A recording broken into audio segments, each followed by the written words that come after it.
kapanay, nakakain na ba kayo dito? Sa mga di nakakaalam pala, ang tawag dito ay water chestnut. Ayan. Sa Pinas yata wala nito, pero hindi ko lang alam. Alam niyo naman, sa panahon ngayon halos lahat na meron sa Pinas, diba? Pero sa ibang bansa, meron ito.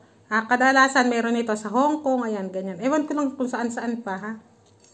Water chestnut to sa English. Tapos, ang tawag nila dito ay singara. Singara. Binigay ng biyanan ko to. Kagabi pa nga ito binigay. Hindi ko manakain. Ayan, ganito siya. Binabalatan na ganyan. Tapos, ginagamitan siya ng kutsilyo. Lumalabas lang ito dito sa Pakistan. Lumalabas lang to sa mga kalye-kalye pagka ganitong winter na. Pag summer, walang tindang ganito. Pag winter lang, ayan, lumalabas sila. Makikita mo, marami nagtitindang ganito pag winter. Saka mani, ayan, pag winter. Pag summer, halos, ay, ala ka talaga makitang ganito.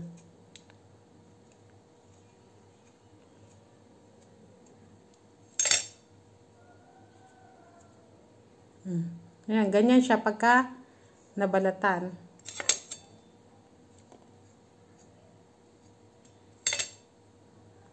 Kain!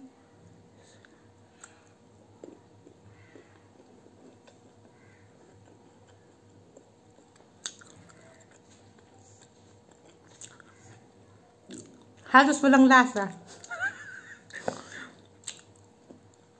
Lasa siyang ano. Alam mo yung buto ng langka? Pagka nilaga mo, ganun siya. Ganun nga.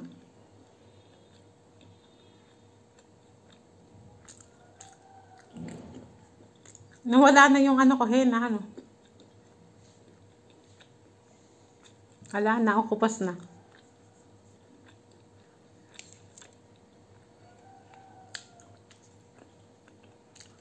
Balik ko sa biyanan ko. Walang lasa.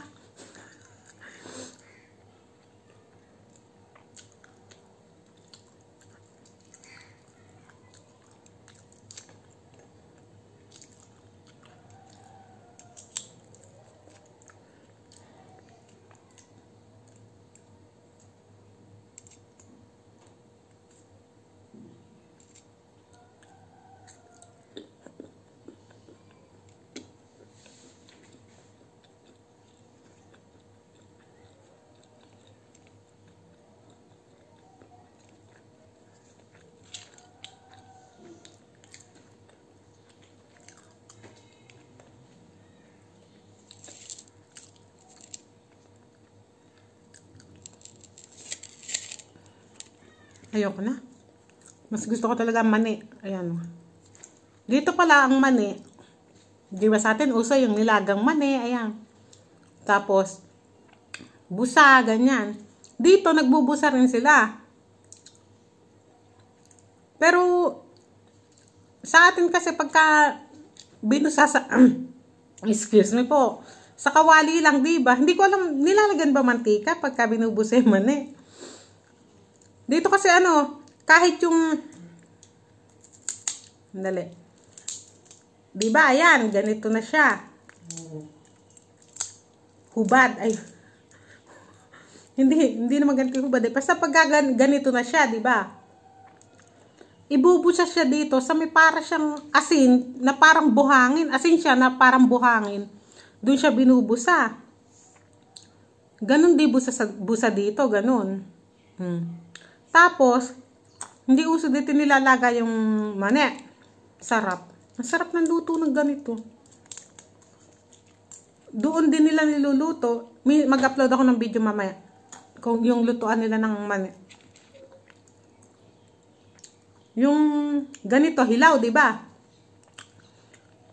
Ihahalu-haluin nila doon sa parang, sa asin na parang buhangin. Hinahalo-halo nila doon. Halo lang ng halo, tas parang ilulubog sa asin na may buhangin na ngayon, tas halo-halo ganun. Hanggang sa maluto. Tapos pagka naluto na, Meron siyang parang kahon, doon niya inilalagay yung mga luto na. Para pag may bibili, mainit pa, ganun.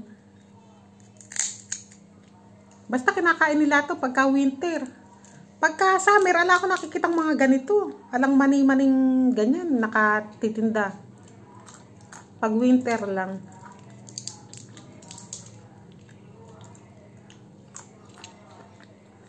Itong mani, lakas kong kumain sa mani. Masyadong lumabas tagyawat ko, kakain ko ng mani yan eh. Habang nanonood ako, nakain ng mani. Sarap ng mani yan. So, ang sarap nga ng pagkakaluto. Kaysa sa nilagang mani, ganyan masarap to.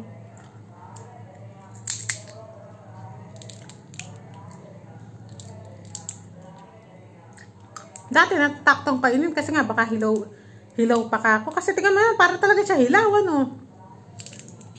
Pero luto naman. Tapos masarap.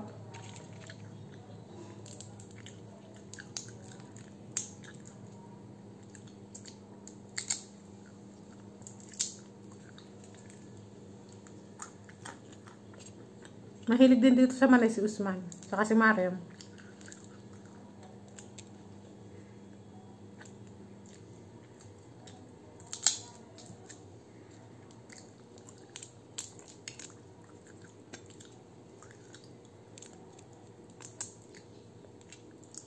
Ay, naku, nalaglag ako.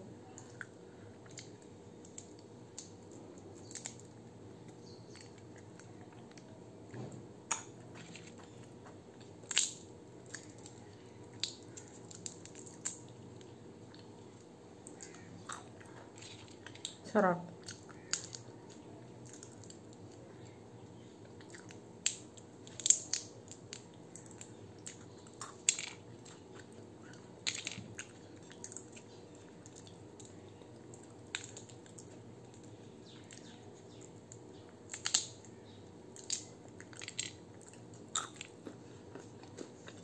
O sige mga kapanay, yun na lang muna for today's video.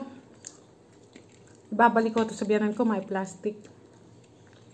Ayoko. Masasayang lang dito to. Hindi rin kakainin ng mga bata. Ayaw ng mga bata niyan. Wala kasing lasa eh. Parang nga siyang ano ng langka. Yung buto ng langka, di ba? Yung buto ng langka kinakain. Nilalaga. Ganun na ganun. Ganun ang lasa. Walang lasa. Lasang buto. May lasa pala siya, lasang buto.